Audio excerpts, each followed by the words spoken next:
ये आकाशवाणी है। अब आप आशा निवेदी से समाचार सुनिए। संसद का बजट सत्र 21 फरवरी से शुरू होगा और 10 मई तक चलेगा। रेल बजट 26 फरवरी और आम बजट 28 फरवरी को पेश किया जाएगा। 7 सप्ताह से अधिक चलने वाले सत्र में 22 मार्च से 22 अप्रैल तक करीब 1 महीने का अवकाश होगा। आज मंत्रिमंडल की संसदीय मामलों की समिति की बैठक में ये फैसला किया गया। समिति की सिफारिशें अब राष्ट्रपति के पास भेजी जाएंगी ताकि इस संबंध में अधिसूचना जारी हो सके। सार्वजनिक क्षेत्र की कंपनी ऑयल इंडिया के शेयरों की आज भारी मांग रही। सरकार को मौजूदा वित्त वर्ष में इस विनिवेश से कम 3,100 करोड़ रुपए मिलने का अनुमान है। नेशनल स्टॉक एक्सचेंज के अनुसार दिन में लगभग 3 बजे तक 7.5 करोड़ शेयरों की मांग थी, जबकि विनिवेश 6 करोड़ 1 लाख शेयरों का होना है। सरकार ऑयल इंडिया के अपने 10% शेयरों की बिक्री कर रही है और इसके लिए न्यूनतम कीमत 510 रुपए प्रति शेयर रखी गई है।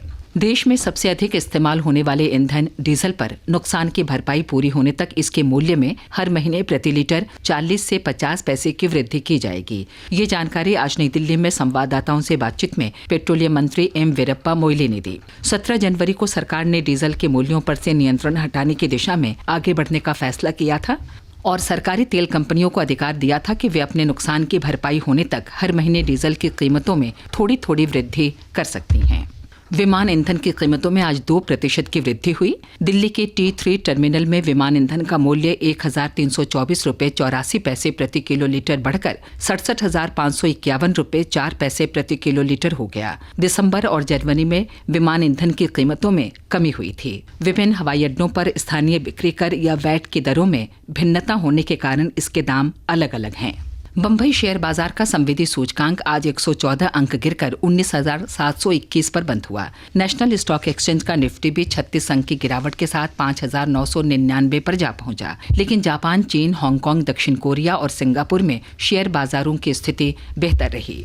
भारत और मॉरिशस ने कपड़ा क्षेत्र में सहयोग मजबूत करने के लिए अनेक समझौता ज्ञापनों पर हस्ताक्षर किए हैं। इनमें से एक समझौता परिधान निर्यात संवर्धन परिषद और इंटरप्राइज मॉरिशस के बीच मानकों को लागू करने के क्षेत्र में हुआ है, जिससे वस्त्र उद्योग में प्रतिस्पर्धा को बढ़ावा मिलेगा। आधिकारिक विज्ञप्ति के अनुसार समझौता ज्ञापन का उद्देश्य नॉर्दर्न इंडिया रिसर्च एसोसिएशन और मॉरिशस मानक ब्यूरो के बीच मानकीकरण, गुणवत्ता आश्वासन और अनुरूपता के मूल्यांकन गतिविधियों में सहयोग को बढ़ावा देना है।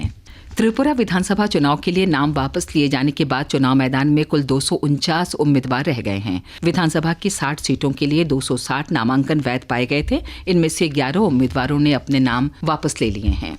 उच्चतम न्यायालय ने जाने माने समाजशास्त्री आशीष नंदी की विवादास्पद दलित विरोधी टिप्पणियों पर उनकी गिरफ्तारी रोक दी है। न्यायालय ने आज पुलिस को निर्देश दिया कि उन्हें इस मामले में गिरफ्तार न किया जाए, लेकिन न्यायालय ने ऐसी गैर जिम्मेदाराना टिप्पणियां करने के लिए श्री नंदी की आलोचना की और उन्हें आगाह किया कि वे ऐसी कोई टिप्पणी न करें जिससे कुछ लोगों की भावनाएं आहत हों। उच्चतम न्यायालय ने यह आदेश श्री नंदी की याचिका पर दिया है, जिसमें उन्होंने अपने खिलाफ दायर सभी FIR रद्द करने और इस मामले के सिलसिले में गिरफ्तार न किए जाने का अनुरोध किया था।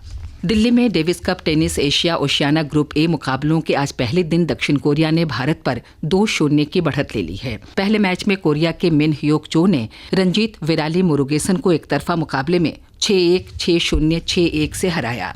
दूसरे मैच में कोरिया के जियोंग योंग सुक ने विजयंत मलिक को 6-4, 7-5, 2-0 से हरा दिया। 2 सेट हारने के बाद विजयंत मलिक ने चोट के कारण तीसरा सेट बीच में ही छोड़ दिया। इस वर्ष का दिल्ली विश्व पुस्तक मेला इस महीने की 4 तारीख को नई दिल्ली के प्रगति मैदान में शुरू होगा। मेले का विषय है देसी स्वर, भारत के लोक और जनजातीय साहित्य का दर्शन। मेले में स्वामी विवेकानंद की 150वीं जयंती के मौके पर एक विशेष पेवेलियन बनाया जाएगा, जिसमें उनके चित्रों और पुस्तकों को प्रदर्शित किया जाएगा। इसके साथ ही ये समाचार बुलेटिन समाप्त हुआ।